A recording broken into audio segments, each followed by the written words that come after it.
सदगुरु साईनाथ महाराज की लीला बड़ी अद्भुत है। भक्ति का रास्ता भले ही कंटक कीर्ण, लेकिन जो अपनाता है उसे आनंद और परमानंद और स्थायी चिर संतोष की प्राप्ति होती है। स्वर्ग बैकुंठ का सुख, मोक्ष आदि का सुख हमें नहीं मालूम, लेकिन सदगुरु के चरणों के सुख से बढ़कर कोई सुख नहीं है। ऐसी अद्भुत लीला है साईनाथ महाराज। जब भी शीत ऋतु आती है तो मेरा हृदय प्रेम और उद्गार से भर जाता है, गला रुंधने लगता है, हृदय भावों से भर जाता है, क्योंकि मेरे साथ ऐसी अद्भुत लीला हुई।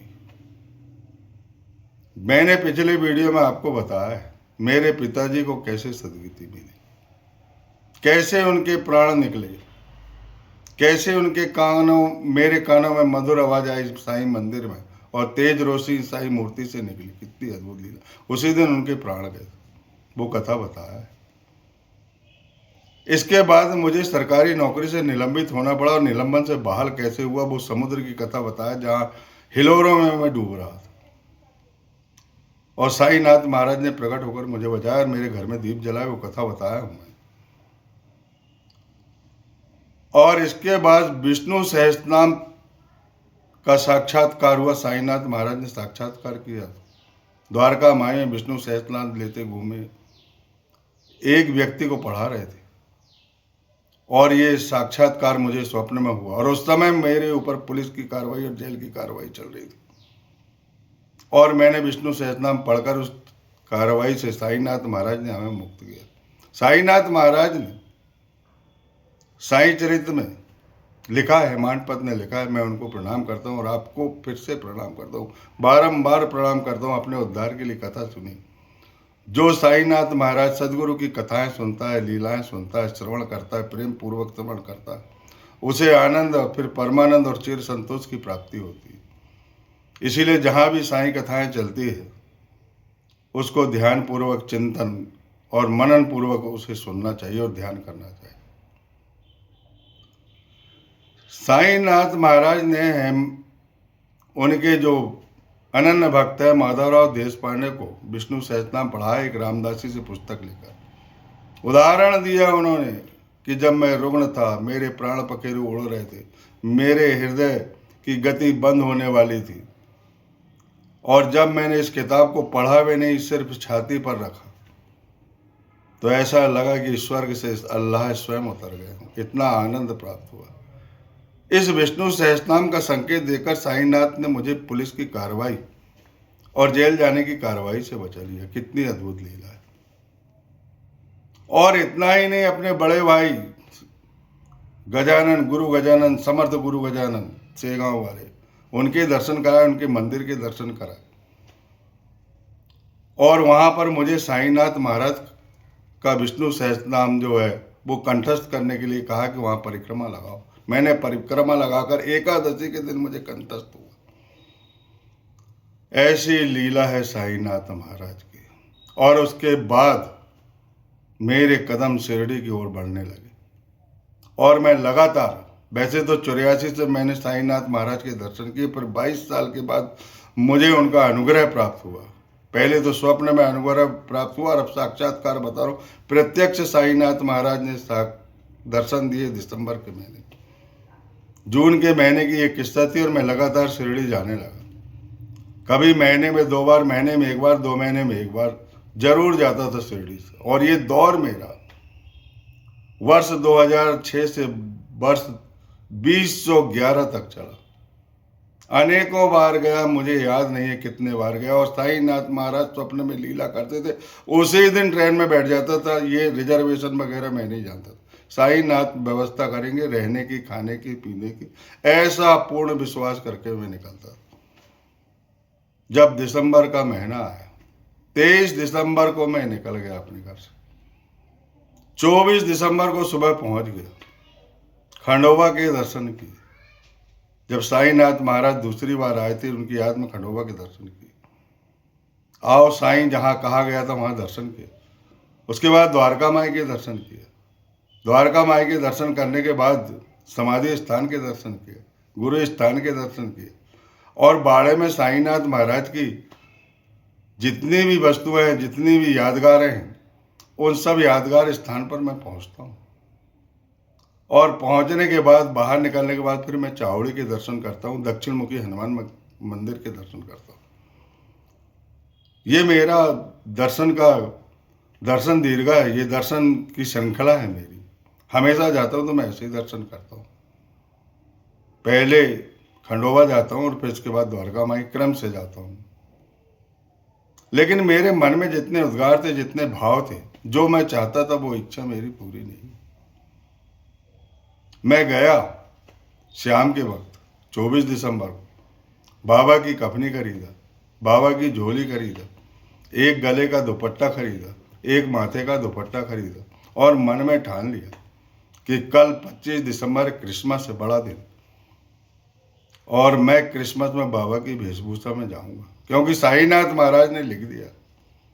पूर्व साईनाथ महाराज की महिमा में लिखा है, शरणानंद स्वामी ने, पूर्व जन्म में ईसा थे, नाम पलटकर बन गए था। और इसके बाद कार्यक्रम मेरा यहीं नहीं रुका। मेरे भाव जो है, मेरे भाव में वर्षा हो कि प्रगति हो, इस दृष्टि से मैंने फिर द्वारका माई में रात्रि का जागरण किया। पहले तो द्वारका माई की द्वार पर मैंने साष्टांग प्रणाम किया। फिर लोग बाग साफ सफाई कर रहे थे, क्योंकि आरती, शयन आरती के बाद वहाँ सफाई कार्यक्रम होता है। उस सफाई कार्यक्रम में हाथ बटाना चाहिए, कोई मनाही नहीं है, अपने मन से सफाई करना चाहिए। जब सारी साफ सफाई हो गई, 12-1 बज गए, तब एक फूल वाले की दुकान खुल गई थी। मैंने उससे गुलाब के फूल लिया और एक गुलाब की माला ली।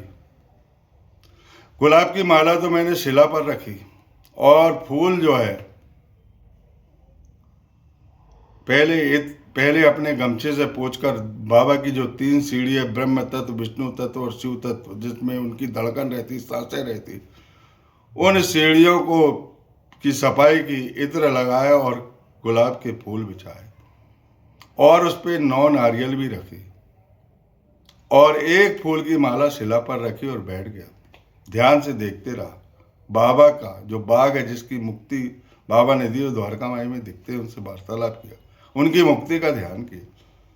श्याम सुंदर घोड़ा को देखा, उनकी लीला का ध्यान किया, श्याम सुंदर घोड़े। साईनाथ महाराज हमेशा कहते थे कि तुम शंकर जी के सामने खड़े हो, चावड़ी समारोह में उपद्रव मत करना। बेचारा सीधा चलता था, इतने बाजा गाजे आतिशबाजी होती थी, बिल्कुल कान तक नहीं हिलाता था, गौ माता के जैसे चलता था। बड़े सम्मान से साईनाथ महाराज को चावड़ी समारोह में वो सहयोग देता था। और जब साईनाथ महाराज ने देह त्याग दिया, तो समाधि काल के दौरान अश्रुधारा बहाता था, और अश्रुधारा बहाने के बाद ही उसने प्राण त्यागा। उसकी समाधि बूटीवाड़े में कभी जाओ तो परिक्रमा लगा लेना, और कोई मनोकामना कह देना कान में, श्याम सुंदर घोड़े, वो बाबा साईनाथ महाराज के हृदय तक पहुंच जाएगी बात, और उस मनोकामना की पूर्ति अवश्य होगी, निश्चित होगी, वचन है। रात भर हम जागरण करते हैं, वार्तालाप करते हैं साईनाथ महाराज की वस्तुएं जो द्वारका माई में, कभी उनके वृंदावन को देखते, कभी उनके कछुआ स्वरूप को देखते, कभी उस चूल्हे को देखते जिस पर वो खाना पकाते थे, कभी उस खूंटे को देखते थे जिस पर वो टिकते थे, आराम करते थे। उस खूंटे से टिक जाना आपकी पीठ का दर्द, शरीर का दर्द, वह खूंटा हरण कर लेता है। और उनकी जो सीढ़ियां हैं, 3 सीढ़ियां, ब्रह्म तत्व, विष्णु तत्व, शिव तत्व, उस पर सफाई करके, इत्र लगा के, कभी गुलाब के फूल बिछाना जैसा मैंने बिछाया था, 9 नारियल रखा, और बाबा की लालटेन से रात भर बात किया, उनकी साई चरित का ध्यान किया। उन्होंने मुझे विष्णु सहस्त्रनाम कंठस्थ कराने के लिए जून के महीने में ही साक्षात्कार कर दिया। उनके हाथ में विष्णु सहस्त्रनाम थी। द्वारका माई मुझे स्वप्न में दर्शन कराया इस बार, और एक आदमी विलाप कर रहा था, उसे विष्णु सहस्त्रनाम पढ़ा रहे थे, और उस समय मैं असहनीय संकट में था, जेल जाने वाला था मैं, और मैं नौकरी से बर्खास्त होने वाला था, पुलिस कार्रवाई मेरे ऊपर होने वाली थी। ये सारी कार्रवाई स्थगित करा दिया साईनाथ महाराज से ने विष्णु सहस्त्रनाम के द्वारा, क्योंकि विष्णु सहस्त्रनाम एक ऐसा ग्रंथ है, सामा को उन्होंने समझाया, सामा इसे पढ़ो, मैंने इसे रामदासी से लिया है, तुम इसे ध्यानपूर्वक पढ़ो, चिंतन करो, मनन करो। नहीं, मुझे संस्कृत नहीं आती, संस्कृत के उच्चारण मेरे ठीक नहीं, मैं संस्कृत नहीं सीखना चाहता, मैं एक अनभिज्ञ आदमी हूँ, मुझसे ये काम नहीं होगा। नहीं नहीं, धीरे धीरे एक लाइन पढ़ो। जब मैं रुग्ण था, मेरे प्राण पखेरु उड़ने वाले थे, मेरे हृदय गति बंद होने वाली थी, मैंने इस किताब को पढ़ा भी नहीं, केवल अपने हृदय पर रख लिया। तो ऐसा लग रहा था मानो अल्लाह आसमान से उतरकर मेरी रक्षा कर रहा है। ऐसा आनंद मुझे कभी प्राप्त नहीं हुआ। तुम इस आनंद को प्राप्त करो। ऐसा दर्शन मुझे स्वप्न में दिखाकर विष्णु सहस्त्रनाम कंठस्थ कराए गजानन महाराज के सेगांव में गजानन महाराज के पास भिजवाकर स्वप्न में साक्षात्कार गजानन महाराज का मंदिर दिखाया विष्णु सहस्त्रनाम पढ़ते हुए, और मुझे वो कंठस्थ भी हुआ। एकादशी के दिन मैंने 51 बार परिक्रमा लगाई, कंठस्थ हो गए विष्णु सहस्त्रनाम। रात भर मेरी इबादत साईनाथ महाराज की द्वारका माई में चलती रही। वो यादगार दिवस 20वां साल है। मेरा मन प्रफुल्लित होने लगता है, हृदय भावों से भर जाता है, कई बार आंखों से अश्रुधारा बहती। इस उत्सव को मैं प्रेम पूर्वक अपने हृदय में मनाता हूँ, आनंदित होता हूँ, परमानंद को प्राप्त करता हूँ। साईनाथ महाराज का साक्षात्कार हुआ, क्योंकि साई महिमा में एक जगह लिखा है, पूर्व जन्म में ईसा थे, नाम पलटकर बन गए साई।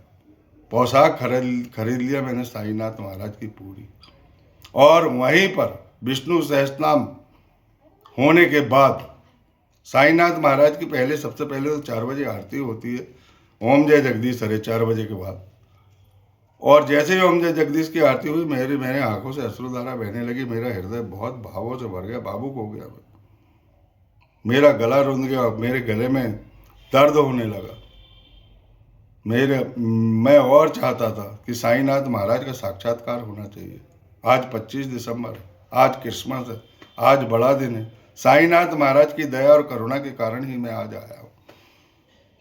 वर्ष 2006 की घटना है जिसकी याद आ गई, जो आप तक मैं आपके हृदय तक पहुंचा रहा हूँ। जो इस कथा को, इस पुनीत कथा को सुनेगा, उसे साक्षात्कार अवश्य होगा। ये साईनाथ महाराज की पाठशाला, उनकी कृपा है। यहाँ बिना शुल्क के आत्मोद्धार होता है और साक्षात्कार होता है। बड़ी अद्भुत लीला है साईनाथ महाराज। मैं समाधि दर्शन की दीर्घा में लग गया। 25 दिसंबर का वो वक्त था। प्रतीक्षालय में मेरा मन व्याकुल था कि कब साईनाथ महाराज के दर्शन होंगे। मुझे आसपास की भीड़ नहीं दिखाई दे रही, और जैसे ही मैं मंदिर के कक्ष में पहुंचता हूँ और साईनाथ महाराज को देखता हूँ तो वो व्याकुल दिखाई देते। ऐसा लग रहा था कि दोनों हाथ बढ़ा रहे, और उन्हीं की समाधि, बहुत भीड़ थी उस समय, और मेरे आंखों में अश्रुधारा बहने लगती। मैं चीख चीख कर रोने लगता हूँ, बिलखने लगता हूँ। लोग आश्चर्यचकित होते होंगे, मुझे नहीं मालूम, लेकिन समाधि के पास से एक व्यक्ति जिसने सफ़ेद खादी की टोपी लगाई थी, सफ़ेद खादी का वस्त्र पहना था, सफ़ेद खादी का फुल पैंट पहना था, और वो मेरी तरफ बढ़ने लगा। मुझे नहीं मालूम कि ये आ रहा, भीड़ को चीरते हुए समाधि के पास से आ रहा है, और मैं रो रहा हूँ, बिलख रहा हूँ, सिसक रहा हूँ साईनाथ महाराज के साथ। उन्होंने मेरा हाथ पकड़ लिया और दक्षिणी रोज से मुझे अंदर ले गया। अंदर ले जाने के बाद पीढ़ा पे बिठाया, मेरा तिलक किया, आरती किया, फूल की माला पहनाई, और एक नारियल और एक कपड़ा भेंट किया। ऐसी अद्भुत लीला साईनाथ महाराज। मैंने उनसे कहा कि मैं बहुत VIP आदमी नहीं हूँ जो इस तरह आप स्वागत कर रहे हैं, मेरा स्वागत क्यों कर रहे हैं। और वो जो स्वागत करने वाला, वहाँ पर एक पंडित मिला था, जिस पंडित ने स्वागत किया, उन्होंने वो पंडित से मिलाया, और वो व्यक्ति भी वहीं खड़ा था, सफ़ेद पोशाकधारी। और जब तक वो मुझे माला पहना रहे थे, आरती कर रहे थे, तिलक कर रहे थे, वो अंतर ध्यान हो गए। मैंने उस नारियल को, उस कपड़े को और उस फूल की माला को अपने हाथ में लगाया, छाती में रखा, और नीम के पेड़ की परिक्रमा लगाई। मेरे आँख के आंसू उस नारियल पर गिरे। इतना आनंद मुझे प्राप्त हुआ, और मुझे एहसास हुआ वहीं पर नीम की परिक्रमा लगाते हुए कि पूर्व जन्म में ईसा थे, नाम पलटकर बन गए था। आपकी लीला अगाध, आपकी करुणा अगाध, आपका प्रेम अगाध। आपने मुझे प्रभु ईसा मसीह के रूप में दर्शन देकर आज क्रिसमस के दिन में प्रत्यक्ष साक्षात्कार कराया। कैसी अद्भुत लीला है। मन आनंदित हो गया। कुछ मिले या ना मिले, यही तो परमानंद है। पहले साईनाथ महाराज की चरणों की सेवा करिए, पूर्ण विश्वास रखिए, प्रेम बढ़ाइए, आपको आनंद की अनुभूति होने लगी, मन स्वभावतः प्रसन्न होने लगे, ध्यान एकाग्र हो जाएगा, विश्वास आपका बढ़ जाएगा, परमानंद की प्राप्ति होगी और ईश्वर के दर्शन होंगे। बोलिए सच्चिदानंद सदगुरु साईनाथ महाराज की जय। जो इस कथा को सुनेगा उसे समस्या कैसे आ सकती है? सारी समस्याओं का निजात है साईनाथ महाराज का धाम। बोलिए सच्चिदानंद सदगुरु साईनाथ महाराज की जय।